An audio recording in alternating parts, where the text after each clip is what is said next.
L'invité d'Europe Nuit, vous êtes en ligne, Simon Rubin, avec le sociologue et directeur d'études à l'école des hautes études en sciences sociales, Michel Viviorca. Ce soir, nous allons revenir sur cette annonce d'Emmanuel Macron. Nous nous dirigeons vers une prolongation de l'état d'urgence en France. Au-delà du 15 juillet, le président va demander au Parlement d'étendre cet état d'urgence jusqu'au 1er novembre. Mais cet état d'urgence est-il efficace ? Est-il ce bouclier qui nous protège de la violence et garantit nos libertés ? Ou bien est-ce la violence elle-même, simplement déguisée et qui transformerait peu à peu les citoyens en sujets tous surveillés au nom de la sécurité ? Pour en parler avec moi ce soir, Michel Viviorca, sociologue, président de la Fondation Maison des Sciences de l'Homme. Bonsoir. Bonsoir.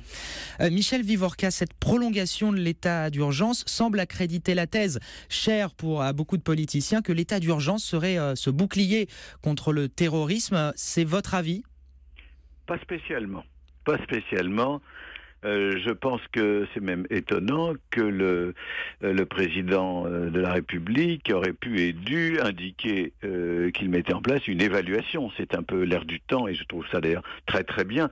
J'aurais souhaité une évaluation réelle de ce qui s'est de l'impact de cet état d'urgence depuis qu'il a été mis en place en France. C'est très difficile, bien sûr, de faire une telle évaluation, mais enfin, on sait quand même les perquisitions, qui a été perquisitionné, qu'est-ce que ça a donné, les gens qu'on a obligés de quitter l'endroit où ils habitaient pour aller dans une autre résidence, etc. Est-ce que tout ceci est efficace ? J'ai de grands doutes. Je ne dis pas que c'est 100% inefficace, ce serait ridicule, mais j'aurais vraiment aimé qu'une telle mesure soit précédée d'une évaluation sérieuse. Je peux vous dire qu'un très grand nombre d'organisations humanitaires, de magistrats, d'avocats, des organisations françaises, mais aussi des organisations internationales, sont vent debout contre cette décision. On comprend bien pourquoi elle a été prise. Après Manchester, il est difficile de ne pas être choqué et donc de vouloir agir. Mais j'aurais préféré une autre politique. L'état d'urgence, selon vous, c'est vrai qu'on parle rarement de ce qu'on pourrait appeler ces effets pervers. L'état d'urgence peut-il se retourner contre le peuple ? Alors, contre le peuple, il ne faut pas exagérer, mais contre l'état de droit, le risque est considérable. Contre les libertés fondamentales, le risque est considérable. C'est peut-être quelques dizaines de personnes, peut-être quelques centaines de personnes seulement qui auront été injustement perquisitionnées ou de façon vraiment abusive, qui auront été obligés de quitter leur domicile, qui auront eu à subir ce genre de choses de façon inutile. Donc évidemment, c'est pas le peuple tout entier qui est atteint. Mais quand on ne réfléchit pas assez à cette question de l'état de droit, à cette question des libertés essentielles, on risque de mettre en place des mesures qui n'ont pas d'efficacité et qui créent un climat qui n'est pas propice, je pense, à une vie démocratique saine. Vous en parliez un petit peu. Est-ce qu'on est tous égaux sous l'état d'urgence ou est-ce que des populations sont plus vulnérables à cet état d'urgence que d'autres ?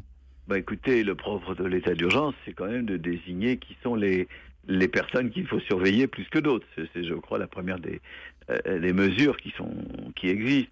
Et donc, bien entendu, la surveillance, elle ne vise pas les vieilles dames qui habitent dans des quartiers de couche moyenne, certainement pas. Donc, on voit très bien que ça peut viser certains secteurs de la population, pas forcément d'ailleurs ceux auxquels on pense spontanément, c'est-à-dire le monde issus de l'immigration. Ça peut être aussi des militants anarchisants ou extrémistes, écologistes par exemple. Oui, ça peut être d'autres groupes que ceux auxquels on pense spontanément. Mais c'est évidemment, bien sûr, le monde de l'islamisme qui est en cause, d'abord. De quoi l'état d'urgence est-il le nom ? Est-ce qu'on peut parler, notamment dans les dérives possibles, d'un contrôle généralisé ? Moi, je souhaite qu'on ait des débats prudents et sereins. Et que par conséquent on n'utilise pas des mots trop grands ou trop forts, vous comprenez, un contrôle généralisé, certainement pas. Mais je pense qu'il serait vraiment bon qu'on ouvre un débat sur la base, comme je vous l'ai dit, d'évaluation sérieuse. Est-ce que c'est efficace ou est-ce que ça ne l'est pas ? Si ça l'est, est-ce que c'est juste ou est-ce que ça ne l'est pas ? Si ça ne l'est pas, qui est stigmatisé, disqualifié inutilement ? C'est tout ceci qu'il faudrait examiner sereinement. Et j'ai le sentiment, à travers ce que je peux lire dans le travail de ces associations et autres organisations dont je viens de vous parler, j'ai le sentiment qu'une évaluation donnerait des résultats, qui devraient nous encourager à chercher d'autres méthodes plus efficaces pour lutter contre le terrorisme. Beaucoup d'ONG, d'associations, d'organisations et puis beaucoup de paroles de philosophes, de sociologues évoquaient aussi le fait que finalement l'une des conséquences de l'état d'urgence serait d'entretenir la peur. C'est quelque chose qui est possible selon vous ? Là encore, il ne faut pas exagérer. Ça entretient, à mon avis, plutôt le sentiment qu'on fait le maximum pour la sécurité, ce qui n'est pas tout à fait la même chose. Parce que vous savez, on a été regarder des matchs de football en plein air pendant le championnat d'Europe sans avoir peur. Hein, on était en plein état d'urgence. Je dirais même qu'il y a peut-être un problème pervers plus grave qui est le contraire. À savoir, nous sommes en état d'urgence, donc un certain nombre de choses sont faites, et on continue à vivre comme si de rien n'était. Tous ces rassemblements, toute cette vie publique à laquelle nous sommes tous si attachés, dans l'ensemble, je trouve que les Français ne s'en privent pas tellement. Donc, si vous voulez, il y a un petit côté factice, au contraire, de l'état d'urgence. Alors, s'il s'agit de faciliter le travail de la police, le travail de la justice, il faut s'en assurer.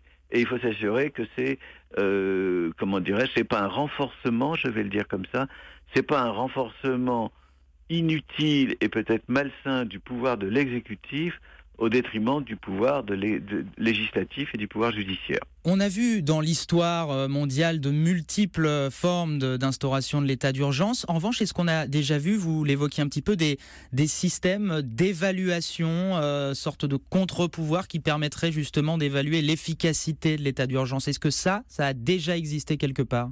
Écoutez, je ne le sais pas, donc je ne vais pas vous dire vous apporter une réponse. Je n'en connais pas, ça ne veut pas dire qu'il n'y en a pas, mais je n'en connais pas. Par contre, je peux vous dire que des pays qui sont durement atteints par le terrorisme n'ont pas jugé utile de recourir à l'état d'urgence. Donc, pendant longtemps, le Royaume-Uni ne s'est pas posé la question. Donc, on peut lutter contre le terrorisme, on doit lutter contre le terrorisme. Il faut que ce soit efficace. Il ne faut pas que des mesures soient prises qui seraient inopérantes, injustes, cosmétiques, ou encore, qui donneraient simplement satisfaction à l'opinion, qui s'en satisferait jusqu'au jour d'ailleurs où ça ne marcherait pas parce qu'il y aurait quand même des attentats. Une société démocratique peut-elle vivre ad vitam aeternam sous état d'urgence ? Je crois que surtout une société démocratique ne peut pas vivre ad vitam aeternam sous le terrorisme. Bien sûr, écoutez, sous les formes actuelles, ça n'est pas encore dramatique, mais imaginez que le climat se durcisse, qu'il y ait des attentats qui se multiplient.